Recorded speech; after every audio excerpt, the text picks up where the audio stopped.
imagine traveling to a London wearing baju kurung, where all local people's eyes are on you because you wear a piece of clothes that represent your traditions, your belief, and your identity. Have you ever thought how it could be someone's personality and identity? Come on, take a second look at me. I'm wearing baju kurung Kedah with a batik scarf.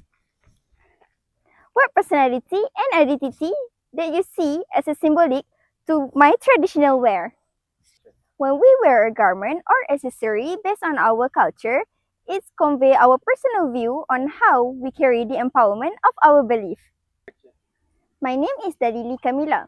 So, today I will explain how fashion can be a reflection to someone's culture and identity, and in self-expression and social and community acceptance, also the cultural values.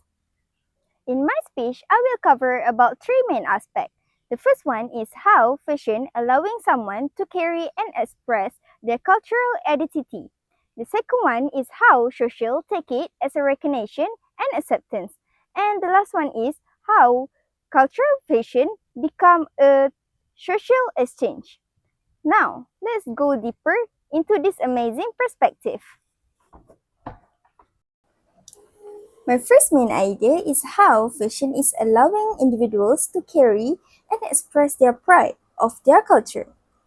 Fashion is often viewed as a form of communication, which is a non-verbal language. Why non-verbal language? Because it consists of clothing, accessories, makeup, and styles that represent a certain culture. That's why nowadays we see that we have variety of fashion based on certain culture in TikTok, Instagram, and our social media, right? So, I want you to take a look at these pictures. What perspective did you have based on that pictures? Did you see what the cultural backgrounds behind that pictures? So, I bet that most of you knows that it is symbolic to someone's traditions. Moreover, my point is, color, pattern, and design often carries a specific symbolic of someone's belief because it's connected to them. For example, color red. In China, they believe that it brings on and lucky. Meanwhile, batik from Malaysia and Indonesia, like this, carry a philosophical symbolic. Not only that, I think that cultural fashion also help in building a confidence and visibility of someone because it gives an individual a sense of them being authentic and them being themselves based on their cultural origin, while projecting no fear of judgment from those around them. Let's go through my second point, which is social recognition and acceptance. When we think about bringing a new culture to a new countries, we might scare us that the local people them are rejecting it, right? Like, I want to wear baju kurung and batik at another country, but we scared that our culture might get rejected. I got it, because it's often caused by racism issues.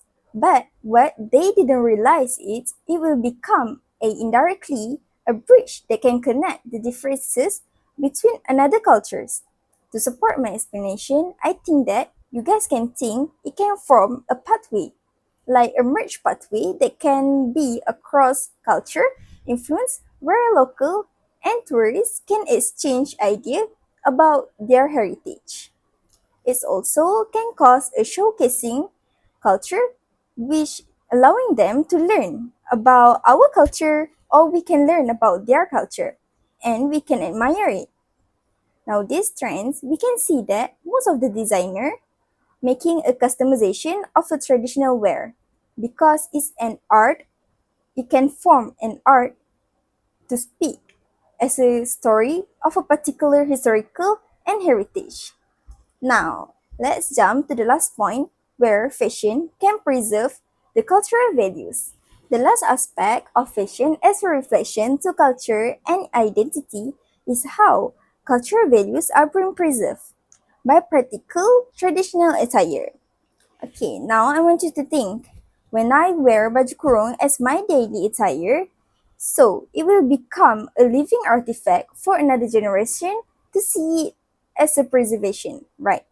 So without being realized that it's helped to remain relevant in our modern society, as someone still practically worn it to avoid being lost over the time.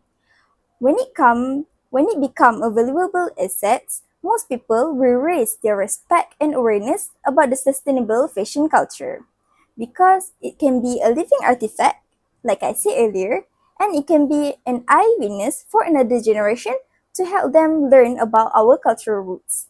Lastly, I think that it can be a significant proof as a general record of custom that been practiced in history, rather than a distorted version when it's gone.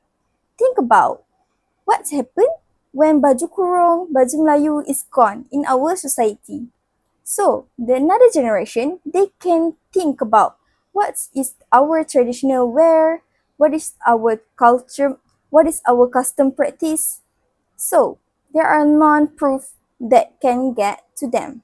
In conclusion, fashion can be a medium as a reflection to someone's cultural and identity based on their self-expression, social and community acceptance, and also preserving cultural values. Despite every culture being different, we still can try their cultural practice through fashion. The next time you see someone wear a traditional attire, remember, every piece tells a story and history about their culture and personal identity. So, let's appreciate every inch of diversity of our culture that make our society unique.